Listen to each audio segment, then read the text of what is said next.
தமிழ் சினிமாவோட horror மூவிஸ்ங்கிறது horror மூவிஸே கிடையாது. நீங்க வேணா கூகுள்ல செக் பண்ணி பாருங்க. அதுல வரதுல எத்தனை படங்கள் ரியல் ஹாரர் மூவிஸ் அப்படின்னு சொல்லுவீங்க. ஒரு படத்தை ஓட வைக்கணும், ஒரு படத்துக்கு அதிகமா கலெக்ஷன் வரணும் அப்படிங்கிறதுக்காக ஜான்ராது ஐடியா கூட இல்லை, ஒரு ஜான்ராக்கு மேல பல ஜான்ரா சேர்த்து அது லேயர்ஸ் அதிகமாகி கோரே மறைஞ்சு போற அளவுக்கு ஒரு படம் வந்துச்சுன்னா அது அந்த படம் பொருத்தான படமா, அந்த படம் ரியல் படமா, அது ஒரு மூவியா அப்படிங்கிறதா உங்களோட தாட்ஸை ஃபர்ஸ்ட் நீங்க கமெண்ட் பாக்ஸ்ல கமெண்ட் பண்ணிருங்க.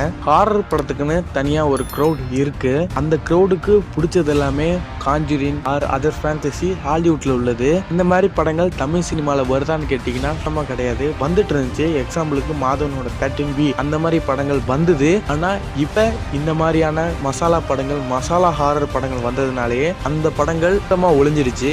ஒரு ஹோல்சமான ஒரு கரெக்டான ஹாரர் படங்கிறது இப்ப தமிழ் சினிமாவோட ட்ரீமாவே இருக்கு. எப்படி 1000 crores தமிழ் சினிமாவோட ஒரு ட்ரீமாவே இருக்கும்,